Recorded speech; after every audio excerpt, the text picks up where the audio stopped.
Henshaws Knowledge Village. Welcome to Henshaws Knowledge Village, the place to go for expert advice and information and guidance on sight loss. My name's Mark, and today we're going to talk about air fryers. Yes, air fryers, the new kid on the block when it comes to appliances in the kitchen. So if that's something that floats your boat, stay tuned. This video is free to watch thanks to the kindness of our donors. If you would like to donate £10 towards our work, you can do so by texting Henshaws to 70085. So, air fryers, what's it all about? Well, it's kind of relatively old technology, I suppose. So if you've got a fan oven in your home, that's essentially what an air fryer is. But it's got a couple of bells and whistles that's a little bit better, if not a lot better, than your conventional oven. So today we're talking about fuel, really. Fuel, cost of living, it's all something that we should all be worrying about. I do. So I bought myself one of these, literally, because essentially it's going to save me a couple of things, time and energy, right?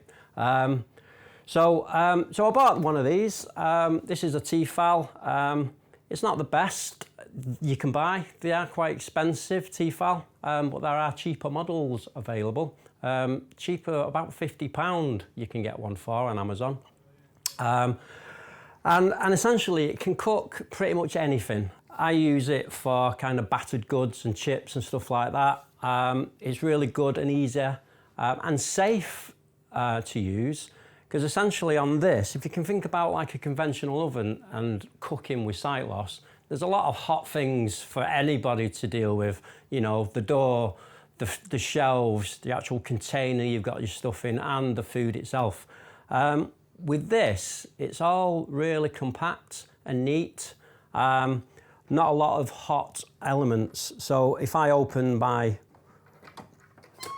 door, that's a plastic handle, and essentially that's plastic as well, by the way. All this is where the cooking happens.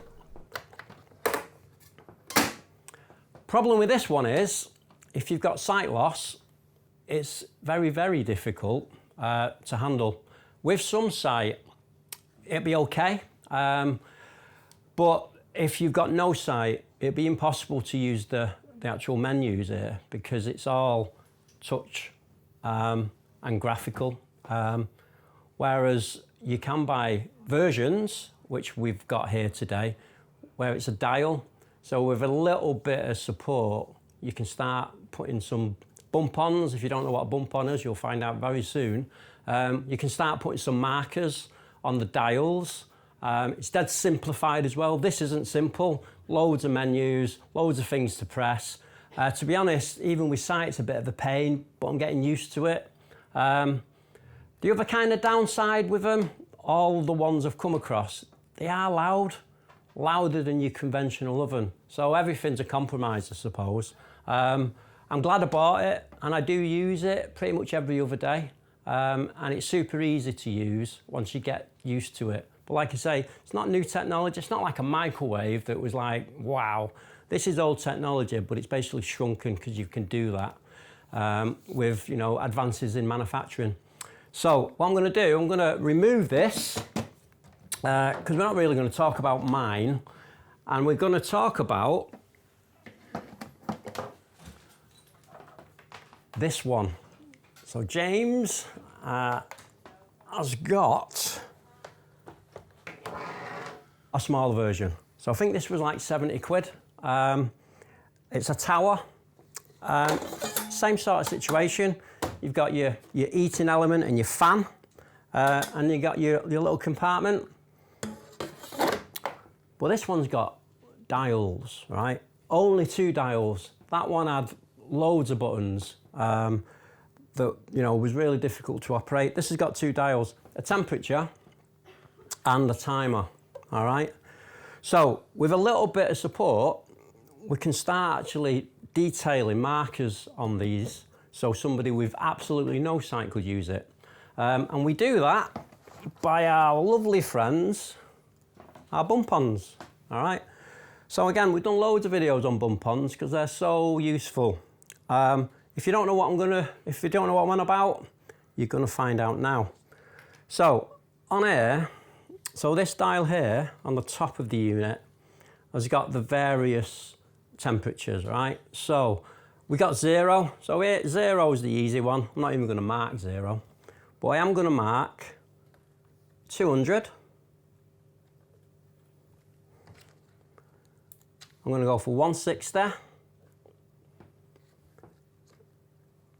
I'm gonna go for every mark they've got on here, to be honest. 120. 100. And 80. Okay, so they're the temperatures sorted. Down here, we've got a dial, and it's the usual tick-tock dial, all right, which is the timer. And it's got a lovely ding as well. There's loads of little numbers on here, so like 1 to 10. Listen, you're not going to put something in here for a couple of minutes. So what I am going to do, I'm going to mark 10 minutes right at the top. I'm going to mark 20 minutes, which I'm finding is quite kind of, for the stuff I'm cooking at the moment, is quite a decent temperature timing. And then the last one here is 30 minutes. So that will be for like, well, that'll be for like homemade chips, 30 minutes. 15 minutes would be kind of like oven chips. So that's it. If you know your temperature, you just scoot it round. If you know your timing, you just take it to your 20 minutes. They've got little tactile buttons on the dials themselves, and you just kind of line them up. And that's it. You walk away. I did say it's loud. Mine's loud anyway. I don't know if this is loud, but remember, it's got a fan. Loud enough that we've got like a living kitchen. It's a bit annoying. So I've got ours in our utility. Like I said, I love it. It's a really good product. And it is adaptable. So if you bought the cheaper versions that have not got all the digital displays and all that, it's getting really into, for quite a cheap cost, cost effective, getting into the realms of this air frying bonanza that's going on. We're going to do a video on talking thermometers as well. And to be honest, we've got quite a section of videos about cooking and the kitchen and various things and adaptations you can do. So there will be a playlist. We do get asked, which versions have we got? Have we got any links to the version? So we'll put them in the link below. So we'll do mine, which is not good for visual impairment, and we'll do a link to this tower. But there are others that do dials. And I think that's it. It's quite a short video because I'm not doing any cooking today. In fact, I'm doing a cooking in a bit when we do that heated thermometer. Well, not cooking, it's kind of sticking some soup in a microwave, but it's cooking for some people. So anyway, if you like this video, as always, give us a like, subscribe because it helps us do more videos like this, and keep learning because it's all good. So I'll see you on the next time. Our videos are helping people around the world to go beyond expectations.